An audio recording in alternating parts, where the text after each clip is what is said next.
વડોદરા શહેરમાં સંસ્કૃતમાં 100% પાસ થયેલા વિદ્યાર્થીઓનું બહુમાન રાખવામાં આવ્યું હતું। આ પ્રસંગે મુખ્ય મહેમાન તરીકે ડભોઈના ધારાસભ્ય શૈલેષભાઈ તેમજ કાઉન્સિલર અને પૂર્વ કાઉન્સિલર ચંકલલાલ ત્રિવેદી ઉપસ્થિત રહ્યા હતા। આ પ્રસંગે વિદ્યાર્થીઓને બુક મોમેન્ટો આપીને બહુમાન કરવામાં આવ્યું હતું। આ પ્રસંગે ધારાસભ્ય શૈલેષભાઈએ જણાવ્યું હતું કે લવ જિહાદનો કાયદો લાવવો જોઈએ અને આરોપીને કડક સજા થવી જોઈએ। બાદમાં પત્રકાર સવાલના જવાબમાં શૈલેષભાઈએ જણાવ્યું હતું કે બ્રાહ્મણ સમાજ હિન્દુઓના હિતમાં કામ કરે છે। ગૌ હત્યાની વાતો ખાલી વાતો ન ચાલે અને એ કાયદો પણ આવવો જોઈએ। તેમજ લોકો મોટી વાતો કરે છે અને ગૌ હત્યા કાયદો બનાવવા શૈલેષભાઈએ વારંવાર વિધાનસભામાં રજૂઆત પણ કરી હતી। આ પ્રસંગે ધારાસભ્ય શૈલેષભાઈએ મેનેજમેન્ટનો આભાર વ્યક્ત કર્યો હતો તેમજ વિદ્યાર્થીઓને મોમેન્ટો આપ્યા હતા અને વિદ્યાર્થીઓને શુભેચ્છા પણ પાઠવી હતી। તેમજ શૈલેષભાઈ તરફથી ગીતાની બુકનું લોકોના અર્પણ કરવામાં આવી હતી। प्रमुख श्री पुष्पगुच्छेन श्रीमद् भगवद्गीता पुस्तकेन च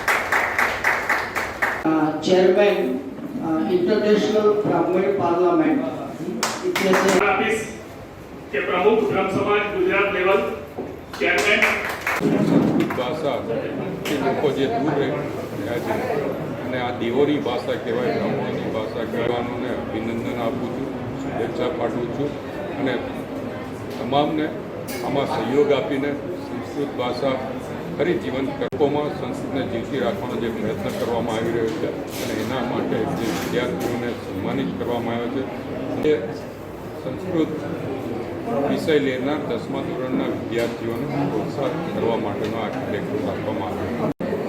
એમના ડૉક્ટર અતુલભાઈ પુરોહિત, શંકરલાલ ત્રિવેદી, પ્રતાપરાવ સહયોગ આપવા થઈ શકતા ત્યારે એને ફરી જીવતી રાખવાની આ સૌની ભાષા છે, સંસ્કૃતિ સૌની છે અને સૌની રહેશે।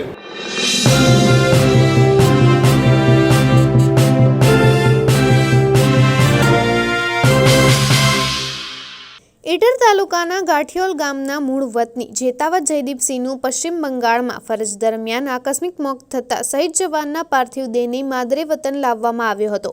ગાંઠિયોલ ગામના મૂળ વતની જેતાવત જયદીપસિંહનું પશ્ચિમ બંગાળ આકસ્મિક મોતના સમાચાર ગામમાં આવતાની સાથે જ સમગ્ર ગામમાં શોકની લાગણી પ્રસરી જવા પામી હતી। બોર્ડર સિક્યુરિટી ફોર્સના શહીદ જવાનના પાર્થિવ દેહને માદરે વતન લાવી ગાર્ડ ઓફ ઓનર આપી શહીદને અંતિમ સંસ્કાર કરવામાં આવ્યા હતા।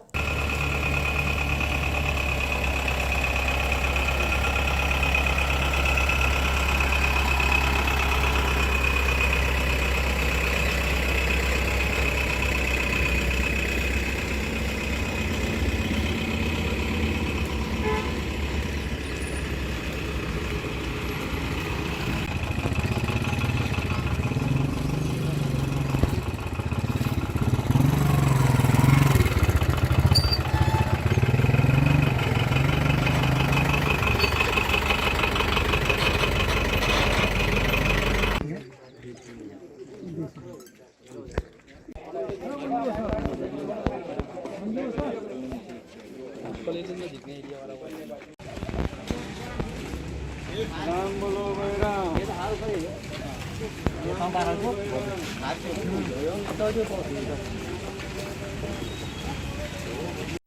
जय देव से अमर रहो, जय देव से अमर रहो, जय देव से अमर रहो, जय देव से अमर रहो।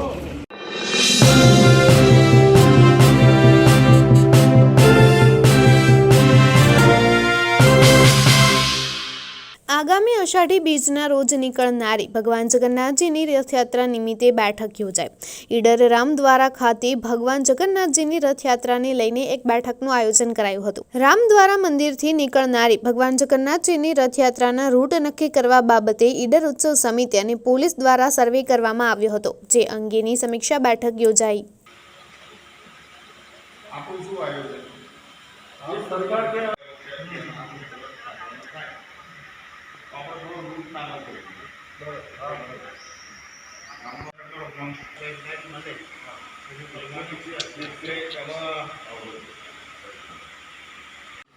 કર્મિકલ ઉદ્યોગો ત્યાં સુધીનો આપણે કરીએ આ કર્મિકલ ઉદ્યોગો આગળ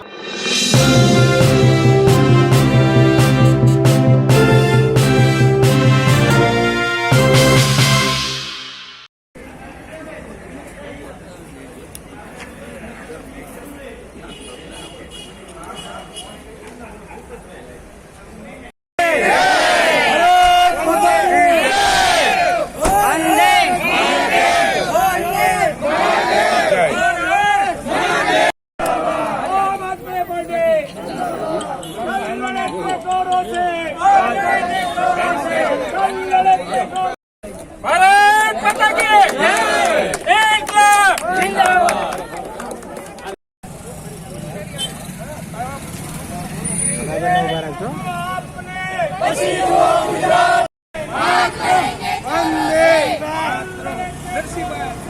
कल्याण के गौरव से भारत माता की एक लाख जिंदाबाद। भारत की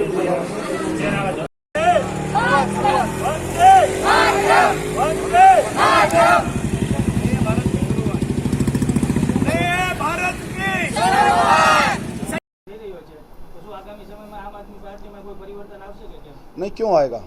अगर आम आदमी पार्टी के आपने कहा कि गोपाल इटालिया जी की विरोध की बात अगर कही तो 4-5 दिन पहले आपने देखा सोमनाथ मंदिर में जो भी कुछ हुआ, उसके बाद उन्होंने उनके जो उस समय उनका जो जीवन था, निजी जीवन था, उसके बाद उन्होंने राजनीति ज्वाइन की, तो तमाम तरह की उन बातों को तुरंत उन्होंने माफ़ी मांगी। अगर उनसे मैं तो ये मानता हूँ कि हमारे हिंदुस्तान की संस्कृति रही है कि माफ़ी शायद कोई भी समाज हो, ऐसा हमारा कोई भी समाज नहीं, हमें गर्व है हर समाज किसी भी गलती को माफ़ करने के लिए इस देश का हमेशा तैयार रहता है। गोपाल इटालिया ने भी माफ़ी मांगी है, लेकिन अब उसके बाद जो भी कुछ होगा और जो भी कुछ हुआ वो सीधा सीधा भारतीय जनता पार्टी की बौखलाहट दिखाती है।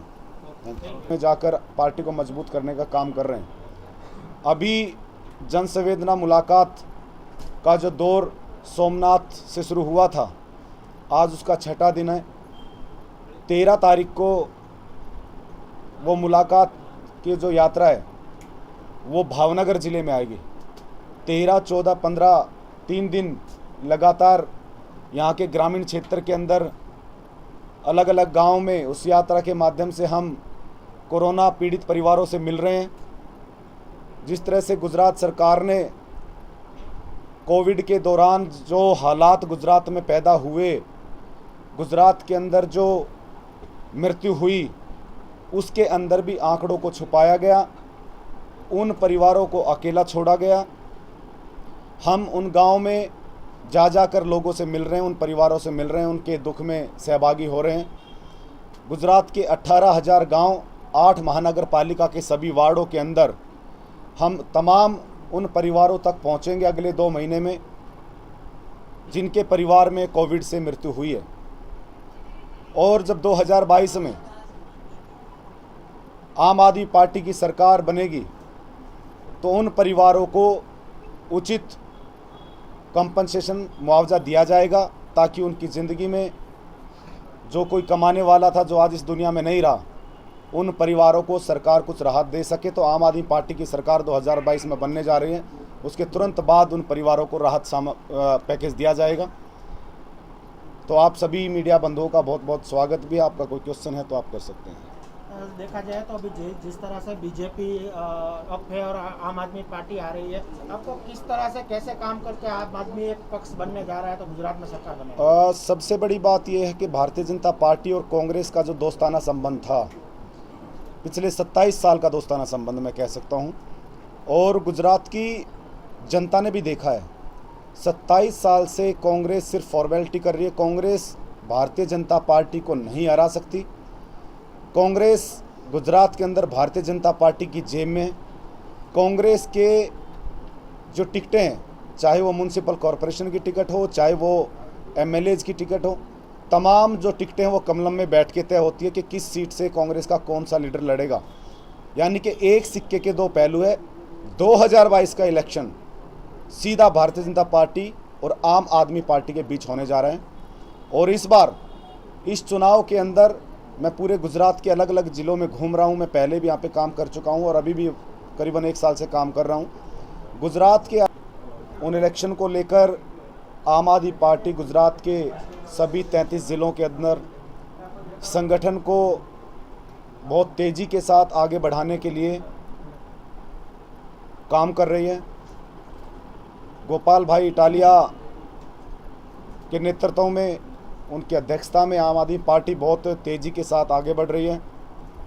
साथ में ईशुदान गढ़वी जैसे नेक इंसान, ईमानदार पत्रकारिता से निकलकर अब उनको लगा कि गुजरात के अंदर जो भारतीय जनता पार्टी 27 साल से कुशासन कर रही है उसको बदलने का समय आया है। वो भी गोपाल भाई के साथ में लगे हुए महेश सवानी जी, जिन्होंने कुछ ही दिन पहले आम आदमी पार्टी का दामन थामा है, वो भी साथ में लगे हुए हैं। प्रवीण राम जी हैं, महिपत चौहान जी है, विजय स्वाड़ा जी है। तो तमाम साथी जो हैं गुजरात के अलग अलग क्षेत्र में जाकर पार्टी को मजबूत करने का काम कर रहे हैं।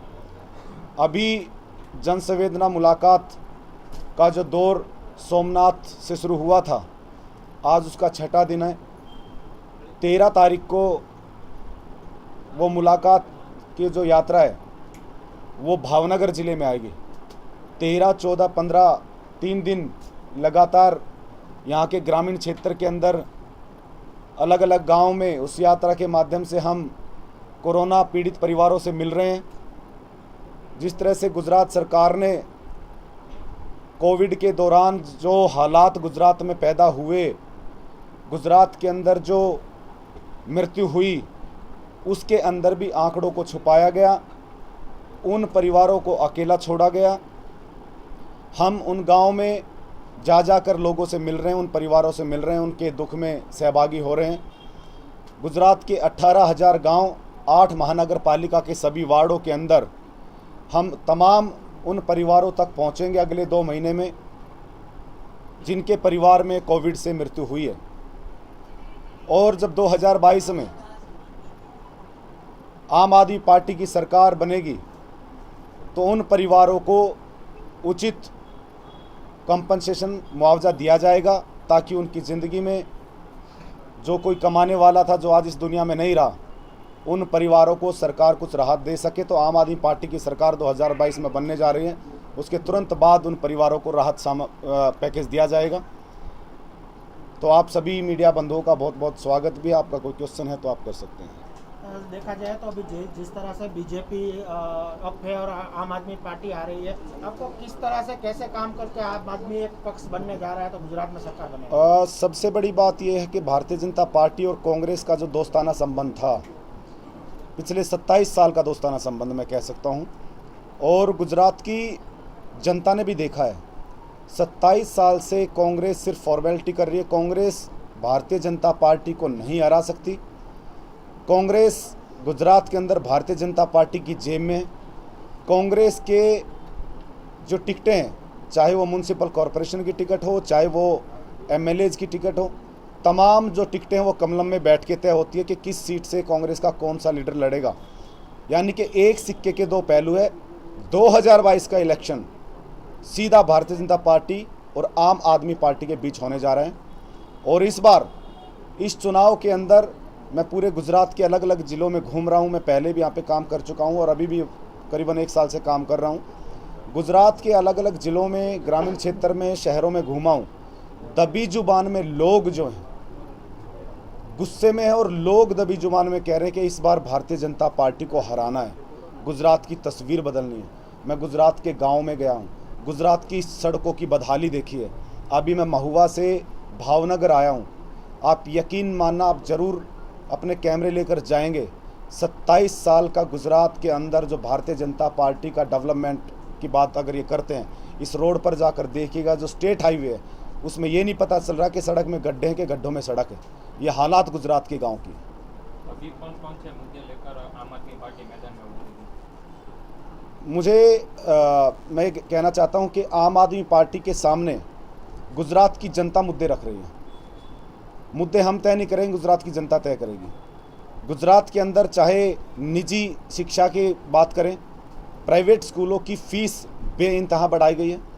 नंबर 2, खेडूतों की अगर बात करें, अभी पूरे सौराष्ट्र के अंदर जिस तरह से तूफ़ान आया था, बहुत सारे लोगों की फसलें बर्बाद हुई, सरकार कोई उनकी सूद लेने को तैयार नहीं है। तो किसानों को लेकर हम एक बहुत अच्छा मैनिफेस्टो तैयार करेंगे।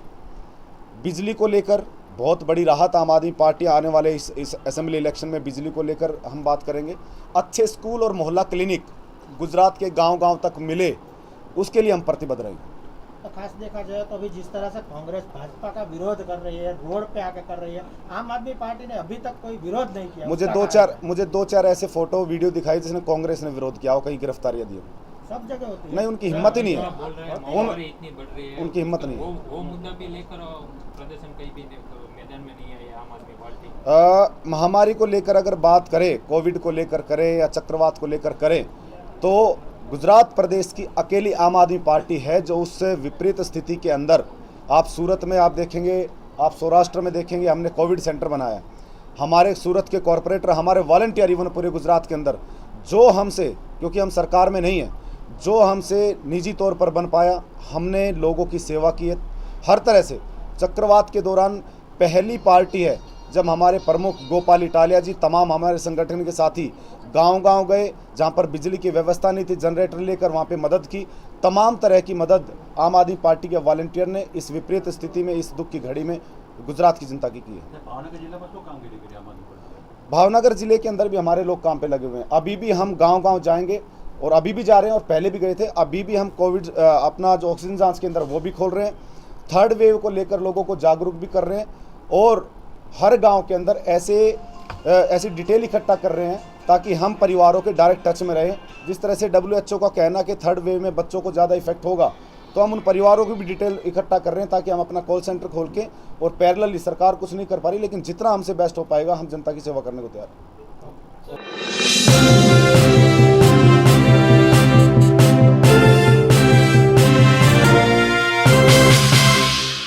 બુધેલ ખાતે મૂકવામાં આવનાર 22 નંબરની ટીપી સ્કીમનો ખેડૂતોએ વિરોધ કર્યો છે। ભાવનગર વિકાસ સત્તામંડળની ટીપી સ્કીમનો ખેડૂતો દ્વારા સખત વિરોધ કરવામાં આવ્યો છે। ટાઉન હોલ ખાતે બાળા દ્વારા યોજાયેલા ટીપી સ્કીમ અંગેની મીટિંગમાં ખેડૂતોએ વિરોધ સાથે સૂત્રોચ્ચાર કર્યા હતા અને ખેડૂતોએ કહ્યું હતું કે ટીપી સ્કીમના કારણે અમારી જમીન છીનવાઈ જશે તો અમારા બાળકોને ભૂખે મરવાનો વારો આવશે। 25થી વધુ ગામોના ખેડૂતોએ ખેતીની જમીન ટીપી સ્કીમ બનાવવા માટે આપવા તૈયાર નથી, ત્યારે બાળા દ્વારા જમીન લેવાની કોશિશ થશે તો ખેડૂતો હાઈકોર્ટ સુધી જવા તૈયાર થશે તેવી ચીમકી પણ ઉચ્ચારી હતી। ઓફિસમાં જલસા કરવા છે અને ખેડૂતોને રોડ પર લાવવા છે। બંધ કરો, એનો તોડ કરવાનો ધંધા હાલે આ બધા। હા, મારા કાઢવાના છે 2 કરોડ।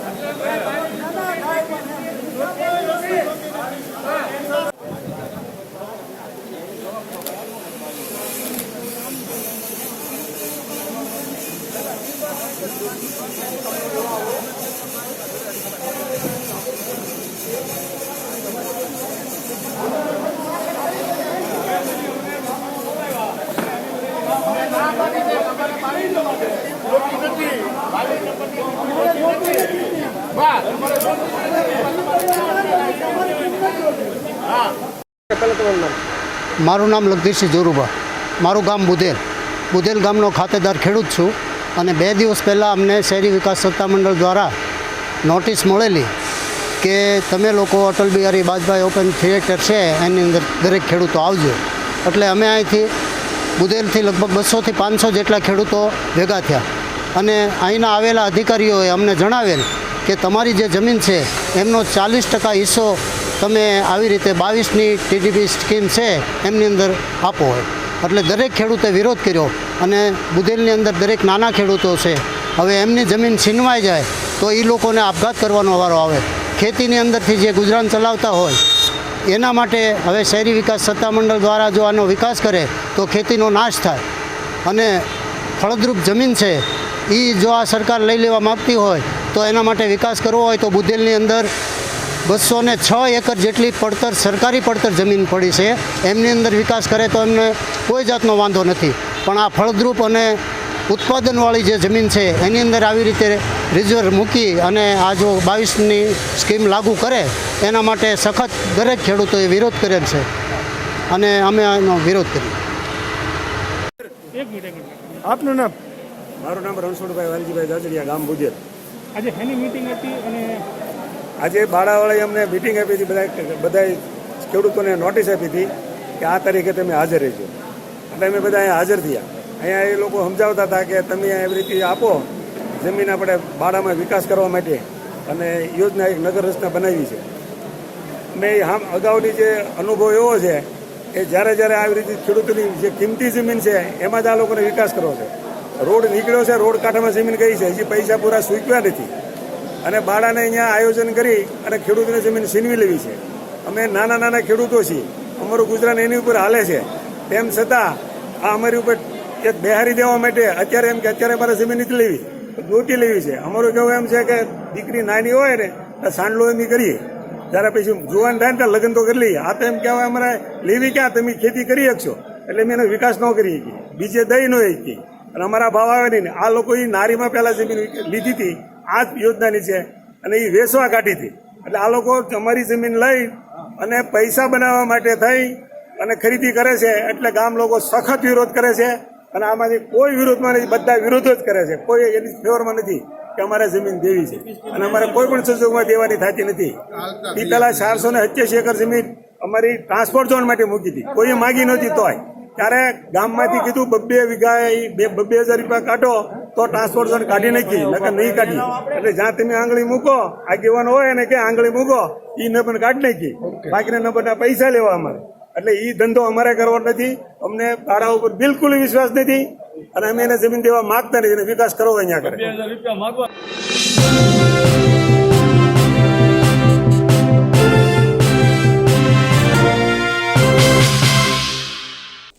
ભાવનગર રાજકોટ મુખ્ય માર્ગ પર ઓવરબ્રિજનું કામ શરૂ હોય ભાવનગરમાં આવતા જતા લોકોની ભારે મુશ્કેલી પડે છે. આ રોડ પરથી રોજના 50,000 જેટલા વાહનો અને રાહદારીઓ પસાર થાય છે. તેમને ભારે મુશ્કેલી પડતી હોય છેલ્લા 15 દિવસથી રેલ તંત્રની જગ્યામાં રસ્તાની વ્યવસ્થા માટે પૂર્વ ભાજપ પ્રદેશ અધ્યક્ષ અને ધારાસભ્ય જીતુભાઈ વાઘાણીએ રેલ મંત્રી ગોયલ સાથે સંકલનમાં રહી અને રજૂઆતો કરી હતી. આખરે આ સમસ્યાનો ઉકેલ આવ્યો છે. કેન્દ્રીય રેલ મંત્રાલયની સૂચના સાથે રેલવેની જગ્યામાં હંગામી 2 રસ્તા ઊભા કરવા માટે સ્થાનિક રેલવે તંત્રએ મંજૂરી આપતા જીતુભાઈ વાઘાણીની મહેનત રંગ લાવી છે. ભાવનગરમાં બની રહેલા સૌપ્રથમ ઓવરબ્રિજ માટે 115 કરોડ અને સૌપ્રથમ બની રહેલ 6 લેન રોડ માટે 30 કરોડની મંજૂરી માટે પણ તેમની મહેનત રહી છે. જીતુભાઈ વાઘાણીએ ઓવરબ્રિજની કામગીરી દરમિયાન લોકોની ટ્રાફિક સમસ્યા અને મુશ્કેલીને ધ્યાને લઈને રેલ મંત્રાલય મંત્રી પિયુષ ગોયલ સાથે સતત રજૂઆતો કરી હતી. આજે રજૂઆતોની ફલશ્રુતિ રૂપે રેલ હોસ્પિટલ અને રેલવે ક્વાર્ટરવાળી રોડની બંને સાઈડની જગ્યામાં સામાન્ય લોકો માટે પણ રસ્તાની વ્યવસ્થા કરવી તેવો નિર્ણય લેવાયો છે. આ રોડનું કામ તાત્કાલિક શરૂ કરવામાં આવશે તેવું ધારાસભ્યએ જણાવ્યું હતું. લોકોની સમસ્યાને ધ્યાને લઈને કેન્દ્રીય રેલ મંત્રી પિયુષ ગોયલ તથા Bhavnagar DRM, Bhavnagar municipal commissioner સહિતના તમામ અધિકારીઓ જેણે રસ દાખવ્યો છે અને સમસ્યાને ઉકેલ રૂપી માટે પ્રયત્નો કર્યા છે તેમનો જીતુભાઈ વાઘાણીએ આભાર માન્યો હતો.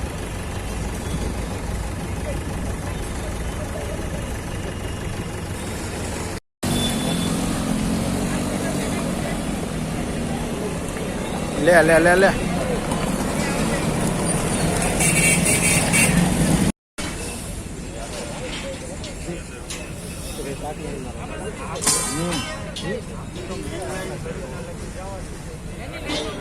રેલવે પોતે અલગ કરશે. અમને આમ જાવ ગુમનમભાઈ, આ તને ખાતમુહૂર્ત નથી. હા માતાજી આગળ નથી જવાનું. માતાજી માતાજી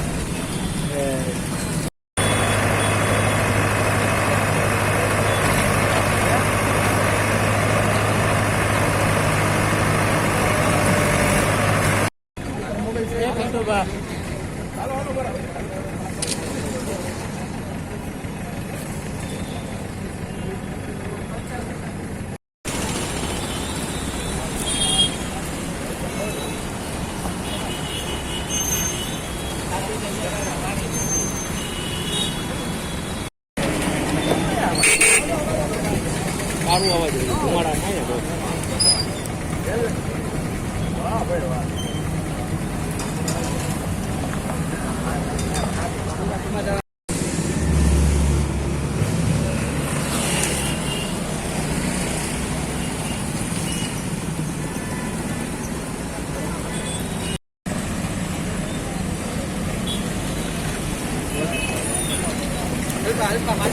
નેલી અને આપણે જાણીએ છીએ કે આર્થિક પણ ખૂબ જરૂરિયાતો રહેતી હોય છે, ત્યારે કોર્પોરેશનના ભંડોળના બદલે રાજ્ય સરકારમાંથી એમનું પૈસા મળે એમના માટેના મેં પ્રયાસો કર્યા પ્રતિનિધિ તરીકે ભાવનગર વતી, અને 115 કરોડ રૂપિયાના ખર્ચે આ પ્રથમ ફ્લાયઓવરને મંજૂરી મળી.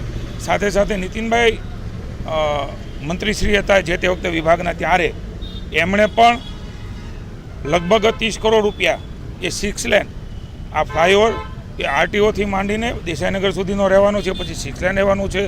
કુલ મળીને લગભગ 145 કરોડ રૂપિયાની આસપાસની રકમનું ભાવનગરના વિકાસનું એક ભગીરથ કાર્ય, મોટું કાર્ય, એન્ટ્રીનું કાર્ય થઈ રહ્યું છે. ત્યારે રેલવેની જે જમીનો છે, સ્વાભાવિક છે પુલ બનતો હોય ત્યારે નાની મોટી અડચણો, કામ સંદર્ભે ટ્રાફિક સમસ્યા થાય, પણ રેલવેની જે જમીન હતી, પિયુષ ગોયલ રેલવે મંત્રીશ્રી સાથે મેં વાત કરી, ડીઆરએમ માનની અત્યારના કમિશનર ગાંધી, બધાએ ખૂબ સકારાત્મક વલણ લઈને છેવટે 7-7 મીટરનો રસ્તો બંને બાજુ રેલવેની જે જમીન છે ત્યાં કામ ચાલે ત્યાં સુધી એ કોર્પોરેશનને ફાળવ્યો છે.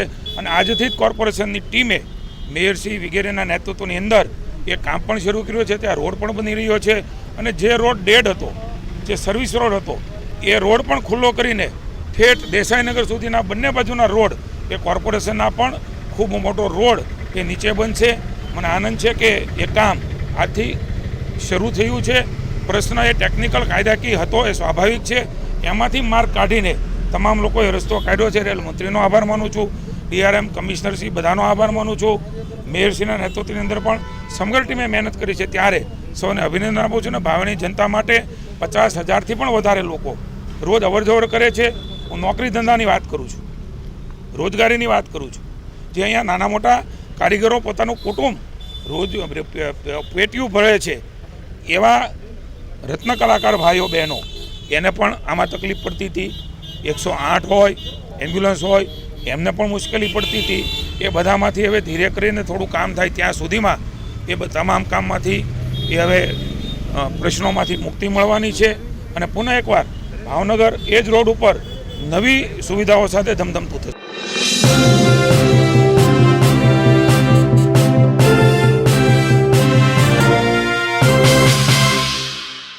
નાયબ મુખ્યમંત્રી શ્રી નીતિનભાઈ પટેલે આજે તેમની ભાવનગર જિલ્લાની મુલાકાતની શરૂઆત સર હોસ્પિટલ ખાતે આવેલ કેન્સર વિભાગની મુલાકાતથી કરી હતી. આ મુલાકાતમાં તેમની સાથે શિક્ષણ રાજ્યમંત્રી સુશ્રી વિભાવરીબેન દવે તથા ધારાસભ્ય જીતુભાઈ વાઘાણી પણ જોડાયા હતા.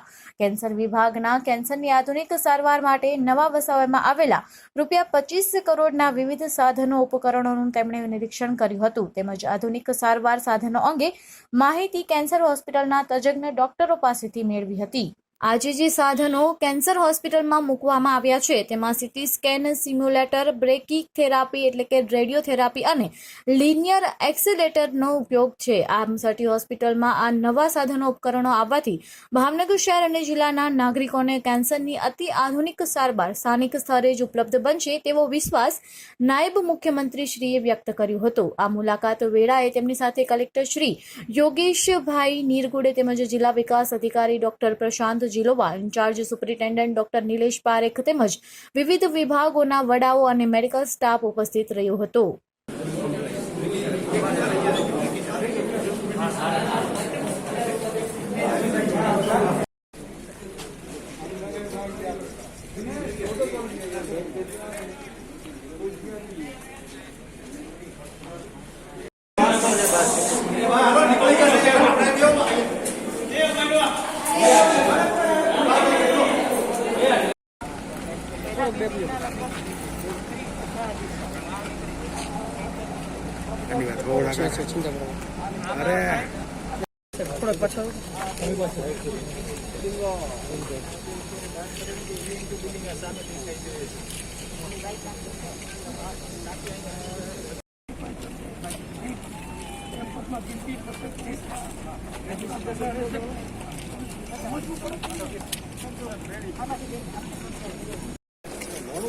મને 4 વાગે આવવાના છે કીધું સાહેબ ને કે સહેજ આગળ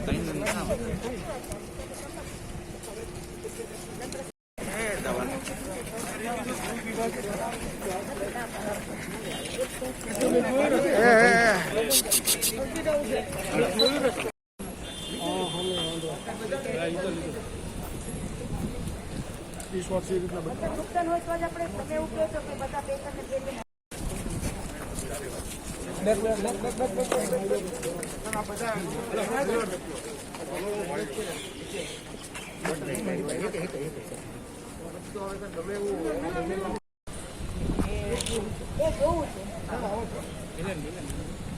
કેન્સર હોસ્પિટલમાં જોઈને આવે ત્યાં સુધી તમે અહીંયા આગળ રાખો અને પછી વળતા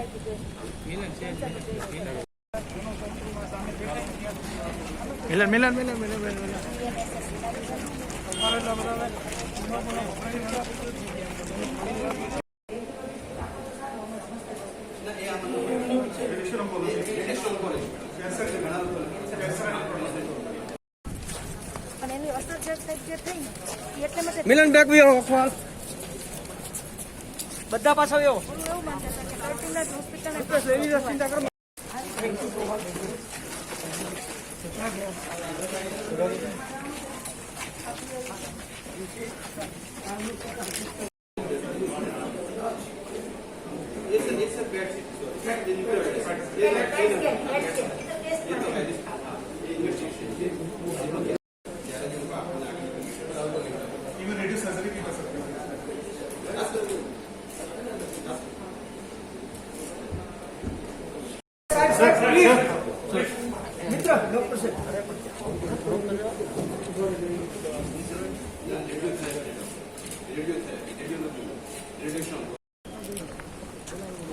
જલ્દી જલ્દી હાલો ભાઈ હાલો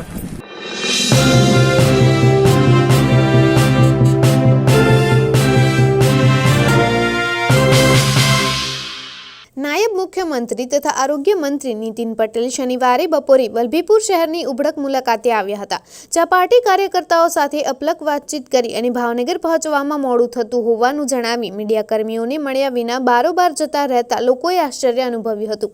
મંત્રીમંડળના કોઈપણ સભ્યો સામાન્ય રીતે નાના ગામડાઓ કે નગરોની મુલાકાત લેતા હોય છે, ત્યારે આસપાસના સ્થાનિકો ઉત્સાહિત હોય છે. મોટે ભાગે ગ્રામીણ ક્ષેત્રના નાના પણ મહત્વના પ્રશ્નોનું નિરાકરણ આવવાની સ્થાનિકોને આશા હોય છે.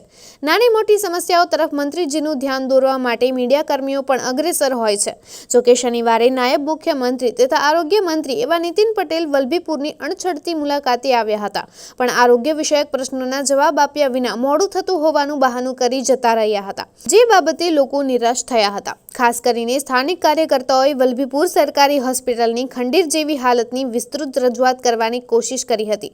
જોકે આરોગ્ય મંત્રીએ ભાવનગર પહોંચવામાં મોડું થશે એવું જણાવીને 5 મિનિટ પણ ફાળવતા સ્થાનિકો નેતાઓ કાર્યકર્તાઓ નિરાશ થયા હતા. મીડિયાકર્મીઓને પણ પછી વાતમાં એવું જણાવી ગાડીમાં બેસી નીકળી જતા વલભીપુર હોસ્પિટલનો પ્રશ્ન લટકતો જ રહેશે તેવું હાલ તો જણાઈ રહ્યું છે.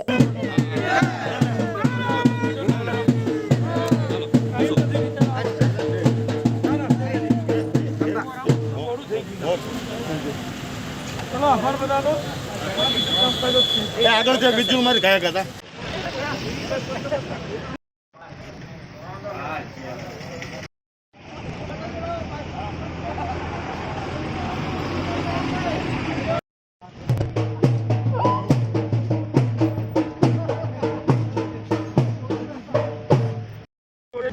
વ્યવસ્થા મંજૂર કરી છે. હા, એટલે તમને રક્તદાન માટેનું બ્લડ સ્ટોરેજ મળશે.